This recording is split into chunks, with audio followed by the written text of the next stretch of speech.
Kisah hidup Sultan Syarif Qasim II yang dipertuan besar Syarif Qasim Abdul Jalil Saifuddin atau Sultan Syarif Qasim II.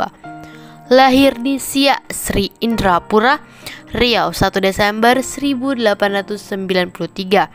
Meninggal di Rumbai, Pekanbaru, Riau 23 April 1968 pada umur 74 tahun. Adalah Sultan ke-12 Kesultanan Siak Sri Indrapura yang mendapat gelar atau penghargaan sebagai pahlawan nasional. Beliau dinobatkan sebagai Sultan pada umur 21 tahun menggantikan ayahnya Sultan Syarif Hashim. Sultan Syarif Qasim II merupakan seorang pendukung perjuangan kemerdekaan Indonesia serta mendorong raja-raja di Sumatera Timur untuk mendukung dan mengintegrasikan diri dengan Republik Indonesia.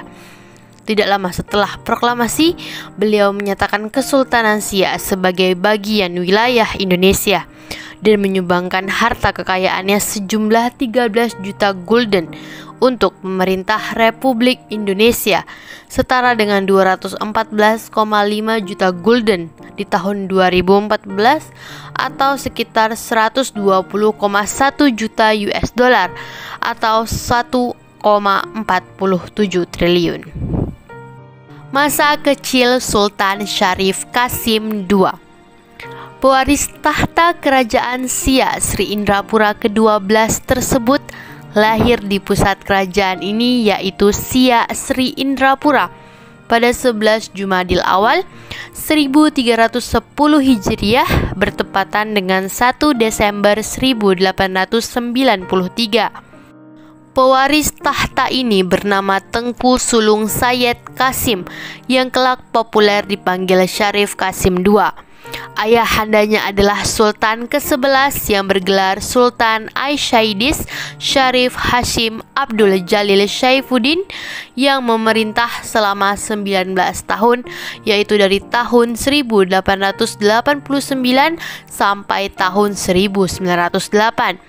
Ibunya bernama Tengku Yu, permaisuri kerajaan Siak. Semasa kecilnya sampai berumur 12 tahun, Sayed Qasim dididik dalam lingkungan istana. Sebagai calon pengganti ayahnya, ia dididik sebagaimana lazimnya adat istiadat raja-raja, meliputi aspek fisik, mental, spiritual, atau kerohanian dan kecerdasan. Ayahandanya merupakan seorang sultan yang kuat memegang prinsip Islam. Selain itu juga mempunyai pandangan yang luas serta berusaha dalam meningkatkan kesejahteraan dan kemakmuran rakyatnya. Ayahandanya ingin agar Sayed Qasim yang menggantikannya kelak dapat memimpin kerajaan dengan prinsip Islam dan pengetahuan yang luas. Oleh karena itu, setelah Sayed Qasim berumur 12 tahun, pada tahun 1904 ia dikirim ke Batavia, saat ini Jakarta, pusat pemerintahan Hindia Belanda saat itu. Masa pendidikan Sultan Syarif Qasim II.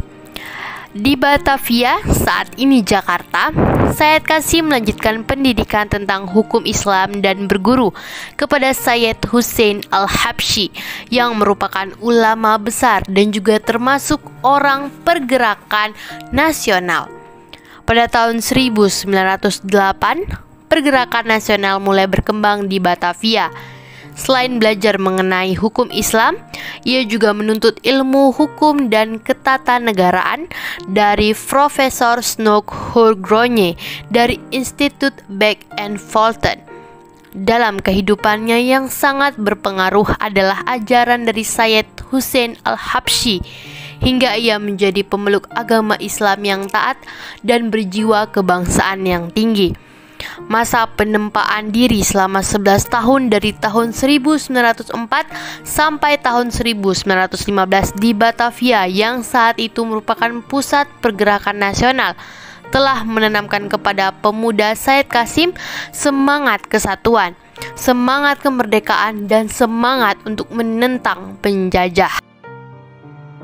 Masa awal pemerintahan dan perjuangan.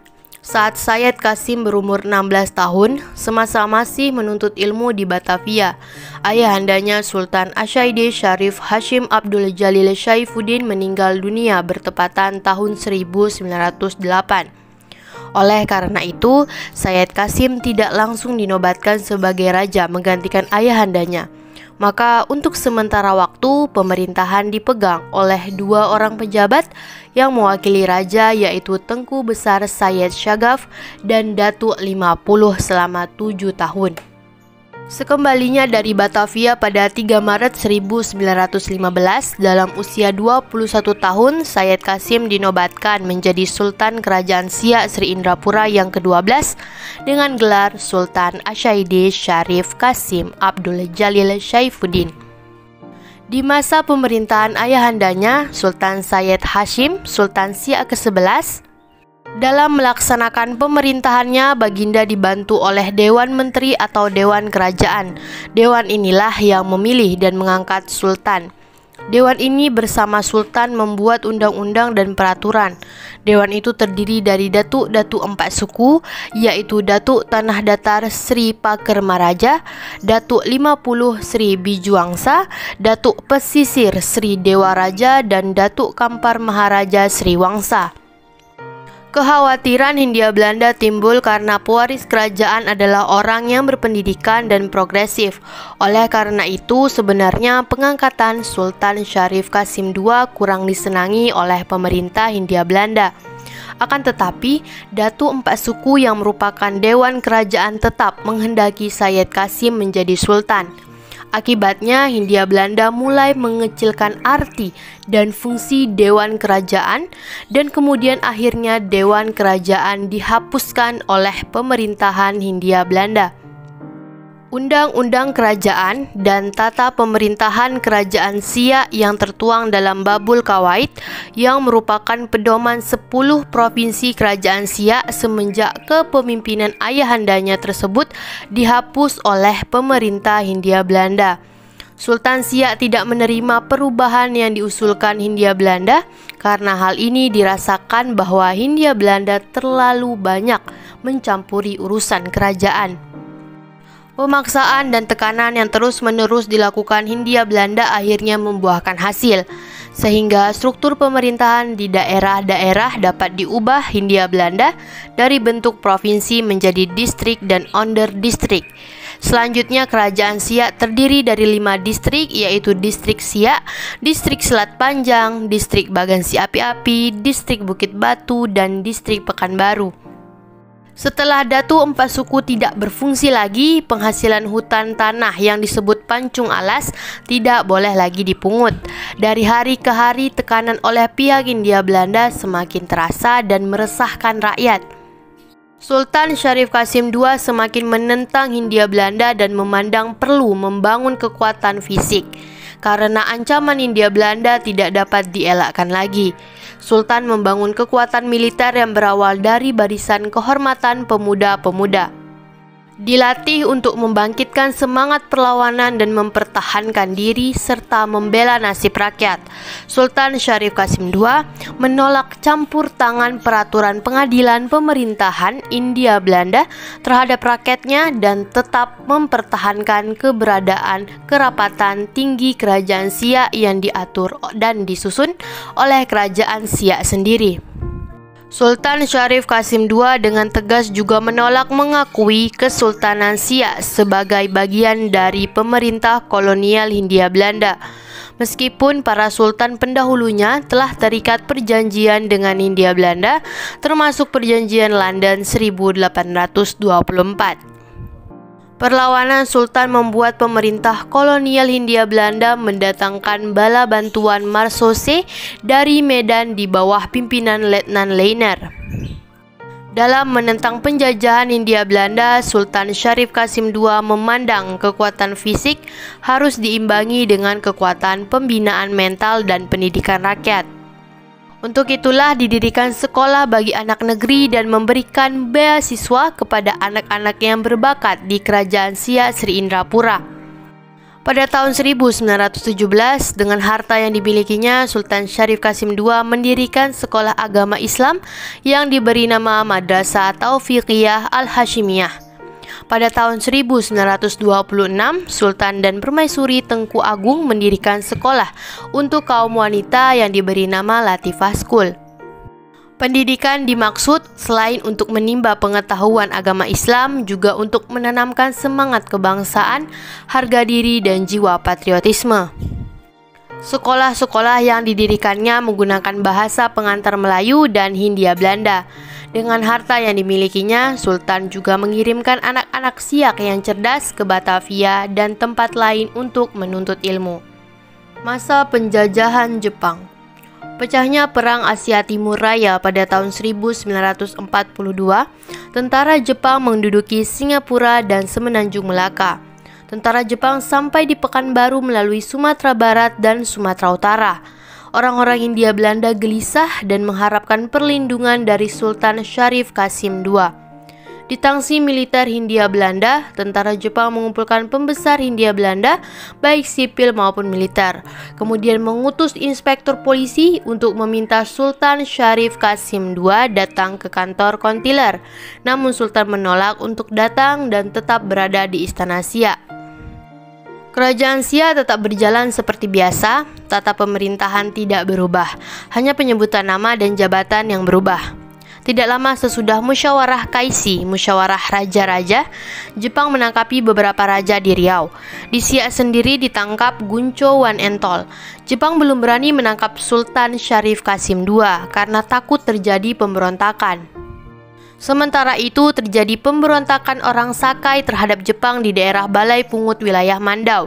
Pemberontakan ini dipimpin oleh Shikodai dan beberapa kawan-kawannya, sehingga banyak korban dari pihak tentara Jepang. Jepang mengira pemberontakan ini sebagai reaksi atas penangkapan Datuk Wanentol. Karena itu Datuk Wanentol dibebaskan dan Sultan Syarif Qasim II mengirim Datuk Johar Arifin bersama Muhammad Jamil mengadakan perundingan dan perdamaian dengan Shikodai, sehingga Shikodai dapat dibawa ke Siak atas jaminan Sultan. Dengan demikian pemberontakan suku Sakai dapat dihentikan. Pada permulaan penjajahannya, Jepang telah menyusun pemerintahan baru dan kekuasaan langsung dipegang oleh Jepang. Sultan praktis tidak memegang kekuasaan lagi. Namun pada saat Jepang meminta Sultan untuk mengirimkan tenaga Romusa, Sultan menolak mengirimkan tenaga Romusa yang diminta oleh Jepang. Biarpun secara de jure tidak lagi memegang pemerintahan, namun Sultan tetap bertanggung jawab terhadap kerajaan dan rakyatnya. Puncak perjuangan dan integrasi dengan Republik Indonesia. Berita kekalahan Jepang yang menyerah tanpa syarat kepada sekutu pada 15 Agustus 1945 serta berita proklamasi kemerdekaan Republik Indonesia tersiar di daerah Kesultanan Siak pada akhir Agustus 1945. Begitu Sultan Syarif Qasim II mendengar berita proklamasi tersebut, semangat pergerakan nasionalnya mencapai puncaknya. Ia mengibarkan bendera merah putih di Istana Siak. Tahun 1946, ia berangkat ke Jawa menemui Bung Karno dan menyatakan bahwa Kesultanan Siak Sri Indrapura merupakan bagian dari wilayah Republik Indonesia. Pada saat itu ia juga menyatakan mendukung perjuangan Republik Indonesia sambil menyerahkan mahkota kerajaan serta menyumbangkan harta kekayaannya sejumlah 13 juta gulden kepada pemerintah Republik Indonesia atau setara dengan 214,5 juta gulden atau 120,1 juta US dollar atau 1,47 triliun pada tahun 2014. Sesuai komitmennya dalam mendukung perjuangan Republik Indonesia, Sultan Syarif Qasim II bersama Sultan Serdang juga berusaha membujuk raja-raja di Sumatera Timur lainnya untuk turut memihak dan mengintegrasikan diri dengan Republik Indonesia. Meninggalnya Sultan Syarif Qasim II. Di usia 74 tahun, beliau tutup usia di Rumbai, Pekanbaru pada tanggal 23 April 1968 dan dimakamkan di dekat lokasi Kerajaan Siak. atas dedikasi beliau dalam perjuangan kemerdekaan dan atas semakin berkembangnya wilayah Siak khususnya dan Riau pada umumnya, namanya digunakan sebagai nama Bandar Udara Internasional di Kota Pekanbaru.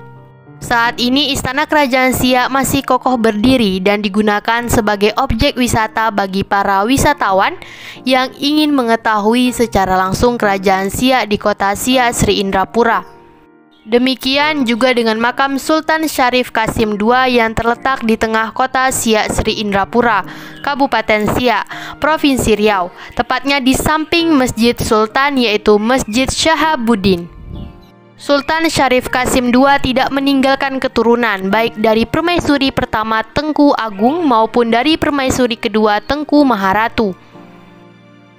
Pada 6 November 1998 melalui Kepres nomor 109/TK/1998, pemerintah Republik Indonesia memberi gelar kehormatan kepahlawanan yaitu sebagai Pahlawan Nasional Republik Indonesia kepada almarhum Sultan Syarif Qasim II, Sultan Siak ke-12 disertai anugerah tanda jasa Bintang Mahaputra Adi Pradana.